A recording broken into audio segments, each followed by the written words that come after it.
My name is Aaron Demsky. I'm a professor of Jewish history at the Department of Jewish History and Contemporary Jewry at the Bar-Ilan University, Ramat Gan, Israel.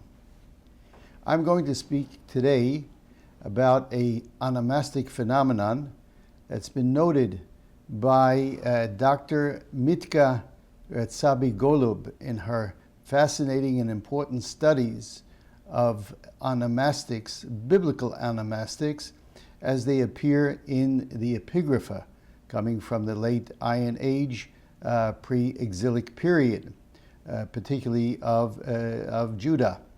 The lecture begins with the emblem that's found in one of the seals which he has brought to the fore. You can see it here in front of you.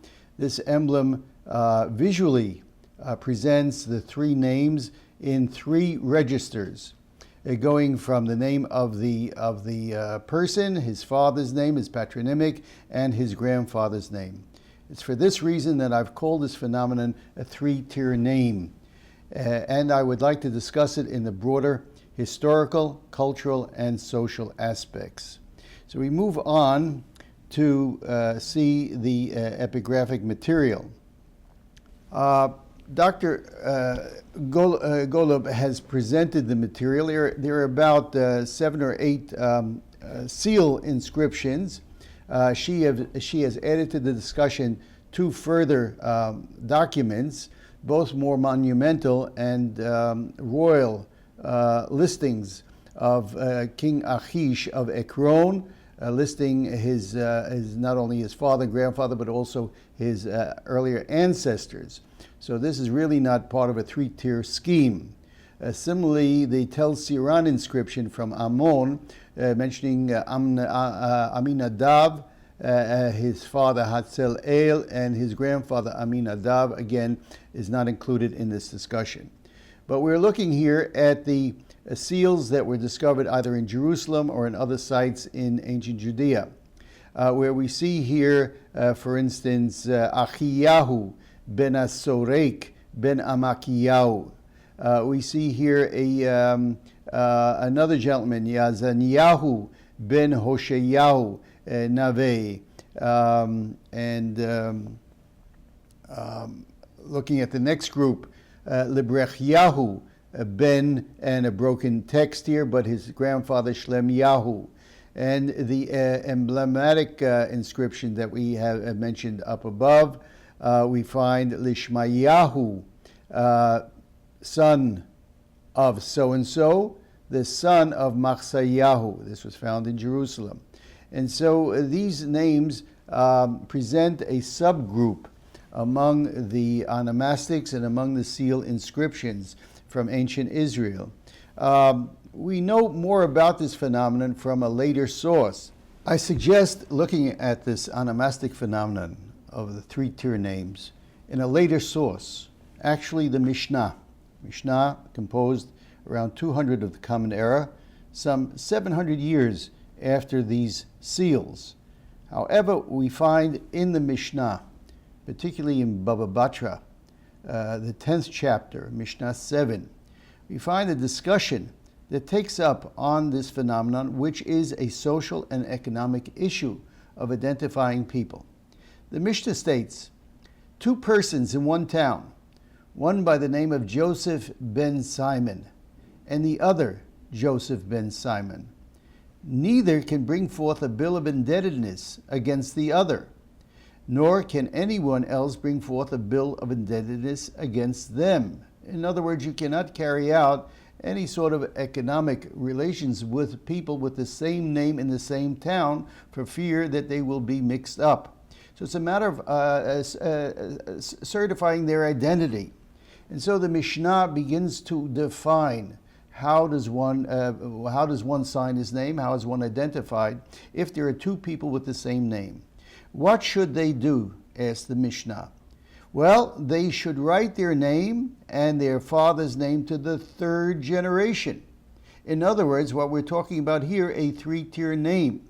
But the Mishnah goes even further and says, what is that called? That's called Mishulashim. Mishulashim, from the Hebrew word shalosh, a 3-generation name. But the Mishnah pushes the card even further and says if the names of the 3 generations, which might happen in a small town, are the same, then they should add a characteristic or a nickname. For instance, this is Joseph the Small, this is John the Little, this is John Big John, some sort of personal characteristic. Or you might even add on his profession, as we find in some of the seals where the 3rd register says Hasofer or Hapakid. So that is identifying that person by by another characteristic. Now, the Mishnah asks again, if their descriptive names were alike, then they should write down a lineage or a pedigree. In other words, add on HaKohen, of the priestly lineage, or the Levite. And then the Mishnah pushes it even further and says if both are Kohanim, if both have the same lineage, then what do you do at that point to distinguish between the two? And they said, well, then you have to add a 4th generation or further generations in the genealogy in order to determine which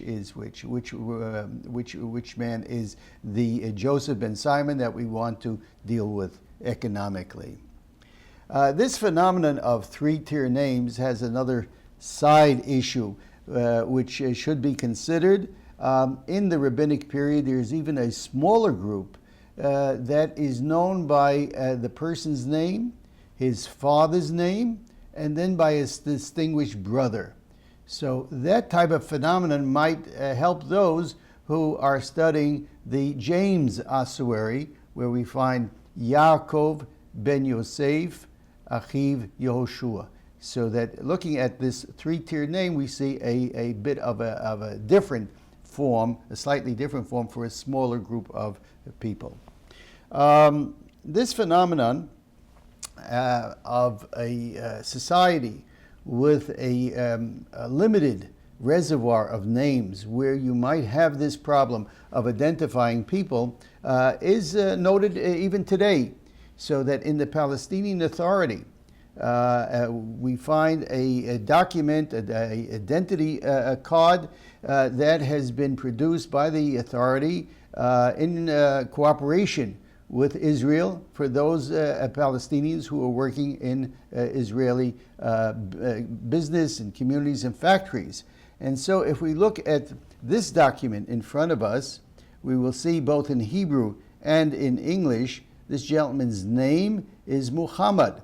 And here again we see the fact that in Muslim society the name Muhammad is given to a child in each family. And so this Muhammad, his father's name was Badawi, maybe a shortened form, a nickname of Badur, and his grandfather's name is Muhammad again. So we see a 3-tiered name, but the registration goes even one further. So instead of a 4th generation, we note the mother's name, Amna. So these names are called Ism al-Shakhsi, the personal name, Muhammad, Ibn al-Ab, the father's name, Badur, and Ibn al-Jed, Muhammad, again, in a paponymy, where we see here paponymy. So this is an actual case, a present-day case of the same process of writing 3-tiered names for administrative purposes. However, let's go back to the end of the monarchy in ancient Judah, and we'll see that this phenomenon does appear in the book of Jeremiah. This is brought together in a study by Professor David Glad-Gilad, studying the names in the book of Jeremiah. We note particularly that in the biographical sections of the book, which were probably composed by Jeremiah's protege and secretary, Baruch ben Neriah, who was an administrator, who was an official. And he brings, among the names, he brings about 7 names in a 3-tier unit. Let's look at those names. We have the first one is the writer himself, Baruch ben Neriah ben Machsiyah, which is found in Jeremiah in the passages and during the periods of Joachim and Zedekiah. Then we find down below, he's listed his brother's name, but we would not have known that unless he wrote down the three-tier names. So his brother was Seraiah ben Neriah ben Machsiyah, and he was Saram Nuchot. Now, we would not have known that other than by the fact that we have the three-tier names. Another example is the prominent Gedaliahu ben Achikam ben Shaphan. Gedaliah was the Babylonian appointed governor of Judea after the destruction of the temple. But by noting by having the three-tier names, we note that Gedaliah was from an illustrious family of scribes and officials who go back to the famous Shaphan in the period of Josiah. So that this was very important for Baruch to mention. There is another person here, and his name is Uriah ben Shlemiah ben Hananiah. And he was the Baal Pkudot Bishar Binyamin. He was the policeman on guard at the Benjaminite gate, at the gate of Benjamin, the north of the city. Well, what's the significance of this? His grandfather was named Hananiah. Now, the famous biblical scholar, Professor Shalom Spiegel, whom I studied with many years ago, was the first to bring this to my attention. And his explanation was that Baruch was applying an administrative method in order for literary reasons, in order to bring these people alive and to draw connection between them. So particularly in the case of Uriah, who was the policeman who incarcerated Jeremiah, and acted cruelly to him, the motive for this is not clear in the text. So Spiegel has suggested, look at his grandfather's name. Why is he mentioning the grandfather? Well, Hananiah ben Azur was the false prophet from Gibeon that Jeremiah chastised, and ultimately that Hananiah died. So according to Spiegel, what Baruch is saying here is that you have to look at that relationship and understand Uriah's motivation for bringing Jeremiah to jail was because he harbored an animosity to him regarding what happened to his own grandfather. If we look further, we see that another scribe is called Michayahu ben Gemariyahu ben Shaphan. So this again would relate that we could see almost a party, a group of officials who were close to Jeremiah and who were part of the Shaphan family. If we look further and see Shaphan himself in the book of Kings, in 2 Kings 22:3, in this historiographic chapter, we see that Shaphan himself is mentioned to the third generation, Shaphan ben Atzaliyahu ben Mishulam HaSofer.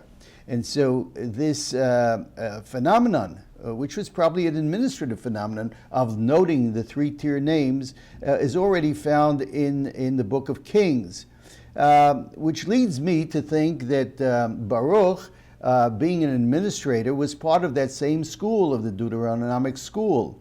And so he applied the same method.